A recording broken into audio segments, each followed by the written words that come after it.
Hey guys, welcome back. இந்த வீடியோல நம்மளுடைய சுப்ரீம் கோர்ட் டிசைட் பண்ண சில லேண்ட்மார்க் ஜட்மெண்ட்ஸ், அதாவது இந்த ஜட்மெண்ட்ஸ் வந்து விமனோட எம்பவர்மெண்ட்க்கு ரொம்பவே ஹெல்ப்ஃபுல்லாக இருந்திருக்கும். ஸோ இந்த மாதிரியான ஜட்மெண்ட்ஸ் தான் இந்த வீடியோவில் பார்க்க போகிறோம். நான் இந்த வீடியோவை ஒரிஜினலாக விமன்ஸ் டேக்கு தான் எடுக்கணும்னு சொல்லி நினச்சிருந்தேன். But anyways, better late than never. ஒரு விஷயத்த செய்யாமல் இருக்கிறத விட லேட்டாக செய்கிறது பெட்டர் இல்லை. ஸோ வீடியோக்குள்ளே போகலாம். முதல்ல நம்ம பார்க்க போகிறது மோஸ்ட் இம்பார்ட்டன்ட் ஜட்மெண்ட். கிட்டத்தட்ட நம்ம எல்லாருமே இந்த ஜட்மெண்ட்டை கேள்விப்பட்டிருப்போம். Vishaka versus state of Rajasthan. இந்த கேஸ் டைட்டில் நம்ம அப்படியே கேட்கல அப்படின்னு சொன்னால் கூட விஷாகா கேஸ் இந்த மாதிரி நிறைய பேர் யூஸ் பண்ணி நம்ம கேட்டிருப்போம். என்னதான் இந்த கேஸ் நம்ம எல்லாருமே கேள்விப்பட்டிருந்தா கூட இந்த கேஸோடைய ஃபேக்ட்ஸ் பற்றி நம்ம நிறைய பேருக்கு தெரியாது. ஸோ இந்த வீடியோவில் அதை பற்றி டீட்டெயிலாக பார்க்கலாம். இந்த கேஸ் எவ்வளோ இம்பார்ட்டன்ட் அப்படின்னா, women empowerment, women safety, women protection இதெல்லாம் பற்றி பேசணும் அப்படின்னா இந்த ஜட்மெண்ட் இல்லாமல் நம்ம அதை பேசவே முடியாது. ஸோ இந்த கேஸோடைய ஃபேக்ட்ஸ்: பன்வாரி தேவி இவங்க வந்து ஒரு சோஷியல் ஒர்க்கர். ராஜஸ்தானில் பட்டேரி அப்படின்ற ஒரு டிஸ்ட்ரிக்டில் வேலை செய்வாங்க. இவங்க ஒரு சோஷியல் ஒர்க்கராக இருக்கிறதுனால அந்த டிஸ்ட்ரிக்டில் நடக்க இருந்த ஒரு மைனர் கேர்ள் அவளுடைய மேரேஜை வந்து ஸ்டாப் பண்ணுறாங்க. இதனால அந்த மேரேஜை அரேஞ்ச் பண்ணியிருப்பாங்க இல்லை. ஸோ அவங்க ரிலேட்டிவ்ஸ், அவங்க பேரண்ட்ஸ் இவங்க எல்லாத்துக்கும் இந்த பன்வாரி தேவி மேலே ரொம்பவே கோவம் வருது. ஸோ அதனால இவளை எப்படியாவது ரிவெஞ்ச் பண்ணணும் அப்படின்னு நினைக்கிறாங்க. ஸோ ஒரு நாள் இந்த பன்வாரி தேவி இருக்காங்கல்ல, ஸோ அவங்க வந்து அவங்க ஹஸ்பண்டோட அவங்களுடைய ஃபார்மில் வந்து வேலை செஞ்சுட்டு இருக்காங்க.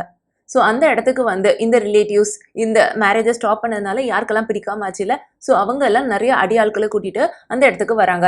ஸோ வந்து அந்த இடத்துல அவங்களுடைய ஹஸ்பண்டை வந்து ரொம்ப அடிச்சு போட்டுட்டு இந்த விமனை கேங் ரேப் பண்ணிடுறாங்க. இதை பார்த்த விமன்ஸ் ரைட் என்ஜிஓ குரூப் எல்லாம் இருக்காங்கல்ல, ஸோ அவங்க எல்லாம் சேர்ந்து சுப்ரீம் கோர்ட்ல ஒரு கேஸ் ஃபைல் பண்றாங்க. அதாவது விமனுக்கு வந்து அவங்களுடைய ஒர்க் பிளேஸ்ல சேஃப்டியே இல்லை அப்படின்றது தான். இப்போ இந்த இடத்துல இந்த விமனை பார்த்தோம் அப்படின்னா அவங்க ஒரு சோஷியல் ஒர்க்கர். ஸோ அவங்களுடைய ஒர்க் வந்து ஒரு ஆஃபீஸ்க்குள்ள ரெஸ்ட்ரிக்டடாக இருக்காது, பட் ஃபீல்ட் ஒர்க் ஜாஸ்தியாக இருக்கும். ஸோ அப்படி இருந்தாலும் கூட அந்த இடத்துல வந்து அவங்க ஒர்க் ஓரியன்டாக ஒரு வேலை செய்யும் போது அவங்களுக்கு சேஃப்டி இல்லை. இந்த என்ஜிஓஸ் என்ன சொல்றாங்க அப்படின்னா, இந்த மாதிரி விமனுக்கு அகேன்ஸ்டா அவங்க ஒர்க் பண்ற இடத்துல அஃபென்சஸ் நடக்கும்போது அவங்களுக்கு ரைட் டு ஈக்குவாலிட்டி மறுக்கப்படுது, அவங்கள டிஸ்கிரிமினேட் பண்ணப்படுறாங்க, அவங்களுடைய ரைட் டு லைஃப் பாதிக்கப்படுது, அவங்களால அவங்களுடைய கம்ப்ளைண்ட்டை யார்கிட்டயும் சொல்ல முடியறது இல்லை. ஸோ இந்த மாதிரி அவங்களுடைய ஃபண்டமெண்டல் ரைட்ஸ் எல்லாம் பாதிக்கப்படுது.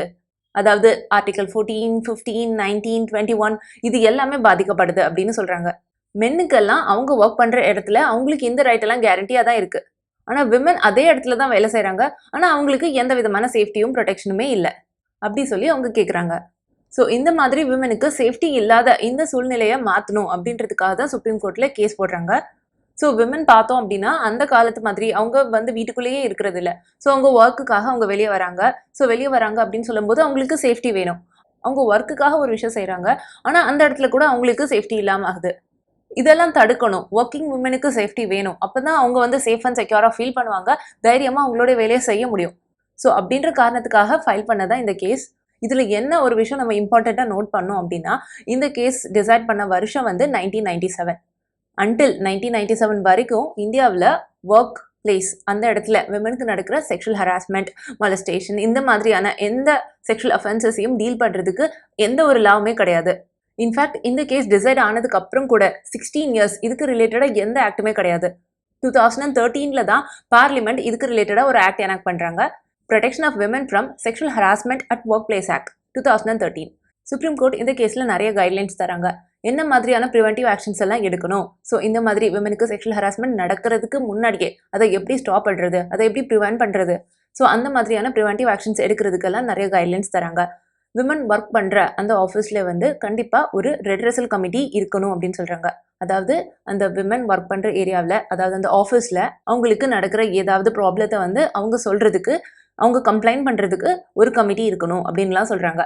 ஸோ இந்த மாதிரியான கைட்லைன்ஸ் எல்லாம் இந்த கேஸில் சுப்ரீம் கோர்ட் கொடுக்குறாங்க. இந்த கைட்லைன்ஸை எல்லாத்தையும் அப்படியே சேர்த்து கம்ப்ளைண்ட் பண்ணப்பட்டது தான் இந்த protection of women from sexual harassment act. Supreme court ஒரு கேஸில் கொடுக்குற டெசிஷன்ஸை வச்சு, ஒரு கேஸில் கொடுக்குற கைட்லைன்ஸை வச்சு பார்லிமெண்ட் ஒரு லாவே எனாக்ட் பண்ணுறாங்க, ஒரு புது ஆக்டே எனாக்ட் பண்ணுறாங்க. ஸோ இப்போ புரியுதா ஏன் இந்த ஜட்மெண்ட் வந்து ரொம்ப இம்பார்ட்டன்ட் அப்படின்னு. இப்போ அடுத்த கேஸ் பார்க்கலாம். முகமது அகமது கான் வெர்சஸ் ஷாபானு பேகம். இந்த கேஸும் ஒரு லேண்ட்மார்க் ஜட்மெண்ட் தான். இந்த கேஸ் முஸ்லிம் விமனுக்கு நல்ல எம்பவர்மெண்ட் தந்த ஒரு ஜட்மெண்ட். நம்ம முஸ்லீம் லாலே பார்த்தோம் அப்படின்னு சொன்னோன்னா, விமன் வந்து டிவோர்ஸ் ஆனதுக்கப்புறம் அவங்களுடைய ஹஸ்பண்ட் வந்து அந்த டிவோர்ஸ் ஆன ஒய்ஃபுக்கு வந்து எந்த மெயின்டெனன்ஸும் தரணும்னு அவசியம் கிடையாது. அந்த விஷயத்தையே மாத்தினது தான் இந்த ஜட்மெண்ட். ஷபானு பேகம்ன்றது ஒய்ஃப், முகமது அஹ்மத் கான் வந்து அவங்களுடைய ஹஸ்பண்ட். அவங்க ஹஸ்பண்டுக்கு அகேன்ஸ்டா அவங்க மெயின்டெனன்ஸ் கேட்டது தான் இந்த கேஸ். இவங்களுக்கு பார்த்தோன்னா 5 சில்ட்ரன் இருப்பாங்க. இவங்களுடைய ஹஸ்பண்ட் வந்து இந்த ஒய்ஃபை வந்து டிவோர்ஸ் பண்றாங்க. டிவோர்ஸ் எப்படி பண்றாங்க அப்படின்னா அந்த ட்ரிபிள் தலாக் அதை சொல்லி பண்றாங்க. அதாவது 3 டைம்ஸ் தலாக் தலாக் தலாக் அப்படின்னு சொல்றது மூலமா இன்ஸ்டன்டேனியஸா அவங்க டிவோர்ஸ் ஆயிடுவாங்க. திரும்பி அவங்க 2 பேரும் சேரவே முடியாது. இதை சொல்லி அவங்க வந்து அந்த ஹஸ்பண்ட் வந்து அந்த ஒய்ஃபை வந்து டிவோர்ஸ் பண்ணிடுறாங்க. ஸோ இப்போ பார்த்தோன்னா இந்த விமன் வந்து யாருமே இல்லாம தனியா நிக்கிறாங்க. அவங்கள நம்பி அந்த 5 குழந்தைங்க இருக்காங்க. இவங்களுக்கு எந்த விதமான இன்கம்மே கிடையாது. ஸோ இதனால அவங்க அவங்க ஹஸ்பண்டை சூ பண்றாங்க. என்ன நீ டிவோர்ஸ் பண்ணினேல, ஸோ எனக்கு மெயின்டெனன்ஸ் தான் அப்படின்னு கேட்டு. இந்த கேஸ்ல சுப்ரீம் கோர்ட் கண்டிப்பா ஹஸ்பண்ட் வந்து ஒய்ஃபுக்கு மெயின்டெனன்ஸ் கொடுக்கணும், நீங்க முஸ்லிமா இருந்தாலும் சரி கொடுக்கணும் அப்படின்னு சொல்றாங்க. இந்த ஜட்மெண்ட்டுக்கு பார்த்தோன்னா ரொம்பவே பேக்லாஷ் ஆச்சு. ஸோ அதுக்கு காரணம் என்ன அப்படின்னா முஸ்லிமுடைய பர்சனல் லாலே வந்து இந்த மாதிரி மெயின்டெனன்ஸ் கொடுக்கணும் அப்படின்னு எந்த கம்பல்ஷனுமே கிடையாது. ஆனால் சுப்ரீம் கோர்ட் ஜட்மெண்ட் ஒரு பர்சனல் லாவை வந்து வயலேட் பண்ற மாதிரி இருக்கு. ஸோ அதனால முஸ்லிம்ஸ் வந்து நிறைய பேர் இதுக்கு அகேன்ஸ்டா சொன்னாங்க. ஸோ ஏஜ் ஓல்டு கஷ்டமா இருந்தாலும் அது ஒரு பர்சனல் லாவா இருந்தாலும் சரி அதுக்கு அகேன்ஸ்டா சுப்ரீம் கோர்ட் டிசைட் பண்ண இந்த ஜட்மெண்ட் ஒரு landmark judgment. Suchitra Srivastava versus Chandigarh administration.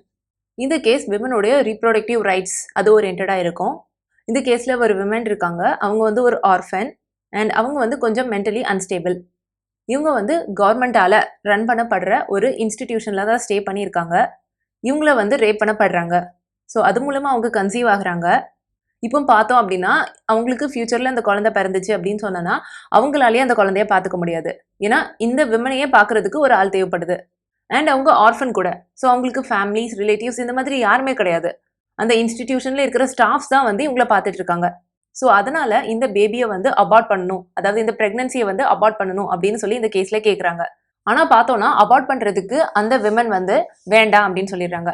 அதனால சுப்ரீம் கோர்ட் சொல்றாங்க, ஸோ என்னதான் அந்த விமனால அந்த குழந்தைய பார்த்துக்க முடியல அப்படின்னு சொன்னாலும் கூட, ஸோ என்னதான் அவங்க ஆர்ஃபனா இருந்தாலும் அப்படின்னு சொன்னா கூட அந்த விமனோடைய சாய்ஸ் கேட்டு தான் டிசைட் பண்ணப்படணும் கேஸ் அப்படின்னு சொல்றாங்க.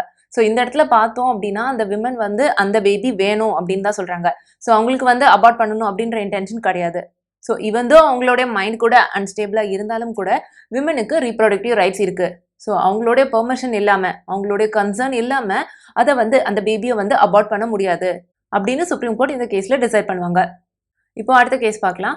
ஏர் இந்தியா வெர்சஸ் நர்கேஷ் மிஸ்ரா. இதை ஏர் ஹோஸ்டஸ் கேஸ் அப்படின்னு சொல்லுவாங்க. இந்த கேஸ்ல ஏர் இந்தியாவோட எம்ப்ளாய்மெண்ட் ரெகுலேஷனை சேலஞ்ச் பண்றாங்க. அதாவது ஏர் ஹோஸ்டஸா யாரெல்லாம் ஜாயின் பண்றாங்களோ ஒர்க்குக்கு, ஸோ அவங்கள ரெகுலேட் பண்ற அந்த ரெகுலேஷன்ஸை வந்து இந்த இடத்துல சேலஞ்ச் பண்றாங்க. இந்த எம்ப்ளாய்மெண்ட் ரெகுலேஷன் என்ன சொல்லும் அப்படின்னா இந்த ஏர் ஹோஸ்டஸ் அவங்க வந்து ஜாயின் பண்றாங்க இல்ல, ஸோ அவங்க வந்து அவங்களுடைய 35 இயர்ஸ் அந்த ஏஜை அட்டைன் பண்ண உடனே அவங்க ரிட்டையர் ஆகிரணும். இல்லை அப்படின்னா அவங்க வேலைக்கு சேர்ந்த உடனே 4 வருஷத்துக்குள்ள மேரேஜ் பண்ணினாங்க அப்படின்னு சொன்னா அவங்க வந்து ரிட்டையர் ஆகிடணும். இல்லை அப்படின்னா அவங்களுடைய ஃபர்ஸ்ட் பிரெக்னன்சி அப்போ வந்து அவங்க ரிட்டையர் ஆகிடுவாங்க. ஸோ இந்த 3 கேசஸ்ல எது ஏர்லியஸ்டா நடக்குதோ அந்த டைம் அவங்க வந்து ரிட்டையர் ஆகிடணும் அப்படின்னு இந்த எம்ப்ளாய்மெண்ட் ரெகுலேஷன் சொல்லும். சுப்ரீம் கோர்ட் இந்த கேஸ்ல சொல்றாங்க இந்த மாதிரியான ரெகுலேஷன் கண்டிப்பா பார்த்தாலே தெரியுது ஜெண்டர் டிஸ்கிரிமினேஷனா தான் இருக்கு.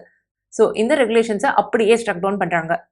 இப்போ அடுத்த case Joseph Shine versus union of India. இந்த கேஸ்ல ஹஸ்பண்ட் மேல அதாவது ஜோசப் ஷ்ரைன் மேலே வந்து அடல்ட்ரி கேஸ் வந்து ஃபைல் பண்ணப்படுது. ஸோ இந்த இடத்துல அவங்க இந்த ப்ரொவிஷனையே சேலஞ்ச் பண்றாங்க. அதாவது section 497 of Indian penal code deals with அடல்ட்ரியில. ஸோ அதை வந்து சேலஞ்ச் பண்றாங்க.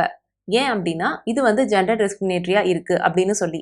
இப்போ இந்த செக்ஷனை பார்த்தோம் அப்படின்னா இது வந்து விமனை பனிஷ் பண்ணாது, ஆனால் மென்னை மட்டும் பனிஷ் பண்ணும். So even though both men and women R voluntarily engage in the crime, இது வந்து மென்னை பனிஷ் பண்ணுது ஆனால் விமனை பனிஷ் பண்ணல. ஸோ அதை தான் இந்த கேஸ்ல சேலஞ்ச் பண்றாங்க. ஸோ சுப்ரீம் கோர்ட் இந்த கேஸ்ல இந்த செக்ஷனையே ஸ்ட்ரக் டவுன் பண்றாங்க, அது அன்கான்ஸ்டியூஷனல் அப்படின்னு. ஏன்னா இந்த செக்ஷனை ரீட் பண்ணி பார்த்தோம் அப்படின்னா ஹஸ்பண்ட் வந்து ஒய்ஃபோட மாஸ்டர் மாதிரி இருக்கு. ஸோ அதனால இந்த செக்ஷனே அன்கான்ஸ்டிடியூஷனல் அப்படின்னு ஸ்ட்ரக் டவுன் பண்றாங்க. அடுத்த case Lakshmi versus union of India. இந்த கேஸ்ல லக்ஷ்மி பார்த்தோன்னா அவங்க வந்து ஒரு acid attack victim. So Lakshmi அவங்களே வந்து இன்னொரு பர்சன் வந்து லவ் பண்ணுவாங்க அண்ட் அவங்க ப்ரொபோசலை வந்து லக்ஷ்மி வந்து அக்செப்ட் பண்ணியிருக்க மாட்டாங்க. ஸோ அதனால அவங்க மேலே உள்ள வெஞ்சன்ஸ்ல அவங்கள ஆசிட் அட்டாக் பண்றாங்க. ஸோ அவங்க வந்து பப்ளிக் இன்ட்ரெஸ்ட் லிட்டிகேஷன் ஃபைல் பண்றாங்க. ஸோ இந்த கேஸ்ல அவங்க என்ன கேட்குறாங்க அப்படின்னா ஆசிட் வந்து எந்த அளவுக்கு ஃப்ரீயா மக்கள் கையில இருக்கு, ஆசிட் வந்து எந்த விதமான லிமிட்டும் இல்லாமல் எந்த விதமான ரெஸ்ட்ரிக்ஷன்ஸும் இல்லாமல் எவ்வளோ நாளும் ஸ்டோர் பண்ணிக்கிறாங்க, யாருக்குனாலும் விற்கிறாங்க. ஸோ அதனால இந்த மாதிரி ஒரு ப்ராடக்டை வந்து ஈஸியாக ஒருத்தங்க இன்னொருத்தருக்கு அகேன்ஸ்டாக யூஸ் பண்ணுறாங்க.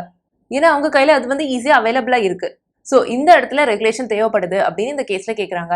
ஸோ இந்த கேஸில் சுப்ரீம் கோர்ட் சில ரெகுலேஷன்ஸ் கொண்டுட்டு வராங்க.